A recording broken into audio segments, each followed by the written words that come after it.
शरद पवार काल आले आणि तुमच्या याच्यावर ते बरोबर 2 दिवस होते, पण आंदोलनावर ते पहिल्यांदा काल आणि परवा आणि काल बोलले. काल ते असं म्हटलं की महाराष्ट्रामध्ये ओबीसी मराठा सामाजिक संतुलन बिघडणार नाही, कारण जरांगे पाटील हे फक्त मराठ्यांच्या आरक्षणाची गोष्ट करत नाही, तर मुस्लिम आरक्षण असेल, धनगर आरक्षण असेल, या सगळ्या समाजासाठी बोलत आहेत. नाही, ते काय म्हणते त्यापेक्षा माझं मन, माझी नियत, माझे विचार काय सांगतात, माझे संस्कार काय सांगतात, ते माझ्यासाठी महत्त्वाचं आहे. मला वाटतं मराठ्यांचं कल्याण व्हावं, गोरगरिबाचं, तसंच लिंगायत समाजाचं सुद्धा व्हावं. त्या गोरगरिबांना आरक्षण मिळालं पाहिजे, गोरगरीब धनगरांना सुद्धा मिळालं पाहिजे, मुस्लिम समाजालाही मिळालं पाहिजे, कायकडी समाजाचा आणि राजपूत समाजाचाही प्रश्न आहे, त्यांनाही मिळाला पाहिजे. ही माझी प्रामाणिकपणाची भावना आहे. बंजारा समाजाचं खूप वर्षापासूनचं म्हणणं आहे की आमचा वेगळा प्रवर्ग करा, म्हणजे आमचे पोरं अधिकारी होतील, मोठी होतील. 12 बलुतेदारांचा वेगळा प्रवर्गाची अपेक्षा आहे. का म्हणू नये मी का म्हणू नये? आमच्या लेकराचं कल्याण होत असताना त्यांच्या लेकराचं सुद्धा कल्याण आम्ही का बघू नये? आम्ही आमच्या भूमिकेवर ठाम आहेत आणि आमची भूमिका आम्ही स्पष्टपणाला लावून धरणार आहेत. मग परिणाम काही झाले तरी त्याची चिंता मी करणार नाही. पण सगळ्या जाती धर्मांना मात्र आरक्षण दिलं पाहिजे, त्यांचा हक्क त्यांना दिला पाहिजे. आणि वेळ प्रसंग जर आलाच तर सगळ्या समाजानं एकत्र येऊन दारं खुले केले पाहिजेत विधानसभेचे. यांना पाडायचं म्हणजे पाडायचं, दारं खुले करायचे आणि सगळ्यांनी आज जायची तयारी करायची. की ते काल असं म्हटले की त्यांना वारंवार विचारलं की तुमची ओबीसीतून मराठा समाजाला आरक्षण देण्याची भूमिका काय आहे. त्यावर त्यांनी उत्तर असं दिलंय की चर्चेतून मार्ग काढावा आणि चर्चा ही आमच्या पक्षाची भूमिका आहे. मात्र त्यांनी स्पष्ट करायला तयार नाही की त्यांची काय भूमिका आहे, ओबीसीतून हवं की नको. ही जबाबदारी दोघांची पण आहे, सत्ताधाऱ्या विरोधी पक्षांचे सुद्धा. हे जसे बोलत नाहीत तसे ते पण बोलत नाहीत, किंवा ते बोलत नाहीत तसे हे बोलत नाहीत. हे फक्त त्यांना बैठकीला बोलवतात आणि ते यांना बोलवतात. म्हणजे काय नाही का, बघा, मला सांगणं गरजेचं आहे म्हणून सांगावं लागतं. कारण हे का सांगतो मी, तर माझ्या सर्वसामान्य लोकांच्या मी काय बोलतो लक्षात येतो म्हणून मला सांगायला लागतं.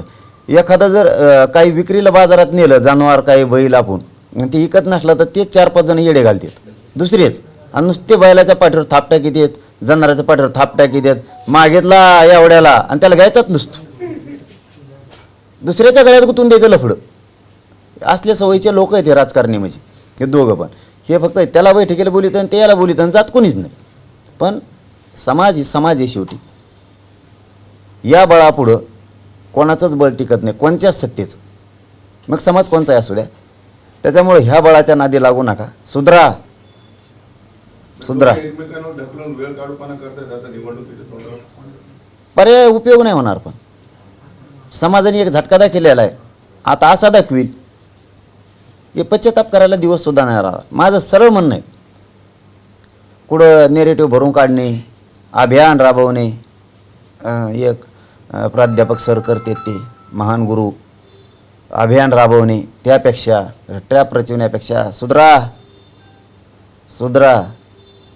आम्ही जर सुधारायला लागलोत ना, असं नुकसान होईल कळायचं सुद्धा नाही. सुधरा. चंद्रकांत पाटील असं म्हटले की शिंदेने जर सर्व पक्षीय बैठक बोलावली तर त्या बैठकीला मनोज जरांगेंनी स्वतः उपस्थित राहावं, कारण मनोज जरांगेंचे प्रतिनिधी जर बैठकीला उपस्थित राहिले आणि त्यांनी एखादी गोष्ट मान्य केली तर ती गोष्ट मनोज जरांगेंना मान्य नसते. आधी तुम्हाला नसती ते बघा, नका तोंड खोपसू इकडं. तुम्हालाच नाहीच तर तुमच्याच नेते आलेला आहे प्रमुख, तारणहार काय म्हणतात का त्यांना, बजरंगबली काहीतरी म्हणतात ना, काय म्हणतात त्यांना, हा पंचमोचक संकटमोचक, ते त्यांना म्हणते ते चालते. त्यांना विचारा काय ठरलंय, कशाला डोक्याला विता माझ्या संग काय होतं. मी नाही बदलत कवाच नाही बदलत, बदललात तुम्ही. हां, जर माझं एवढंच म्हणणं आहे तुम्हाला, आम्हाला माझ्या समाजात राजकारणात जायचं नाही. सुधरा. हां, लय खळ्या खांदू नका, लय दंड थोपटायचा प्रयत्न करू नका मराठ्या संघ. सुधरा. शिंदे प्रकाश आंबेडकरांनी ओबीसी नेत्यांनी आणि त्याचबरोबर जरंगींनी एकत्र बसावं असं एकनाथ शिंदे म्हटले. मला नाही कळलं पाहिजे. एकनाथ शिंदे जे आहेत ना, त्यांनी असं वक्तव्य केलं की प्रकाश आंबेडकर, ओबीसी नेते आणि जरंगे यांनी एकत्र बसून चर्चा केली पाहिजे. कशासाठी? मार्ग काढण्यासाठी. ते का सत्तेत आहेत का? आंबेडकर साहेब सत्तेत नाही ना, आम्ही नाही.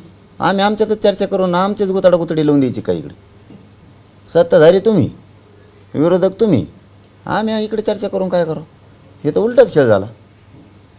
पवार साहेबांनी नामांतराचं उदाहरण देत असं म्हटलं की हा प्रश्न देखील सोडवायचा असेल तर मराठवाड्यामध्ये येऊन चर्चा केली पाहिजे, म्हणजे तिथं याची धग जास्त आहे.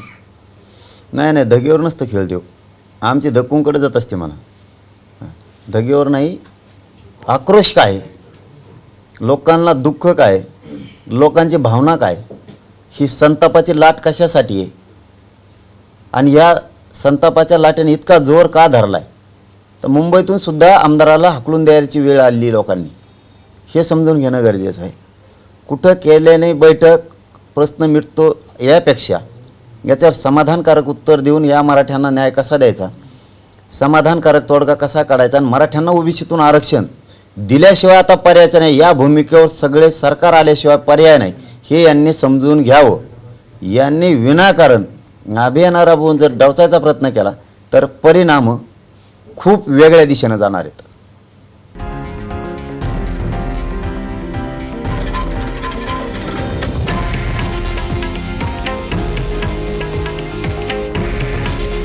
हे आहे देशातील नंबर 1 न्यूज नेटवर्क आणि आपण पाहत आहात TV9 मराठी.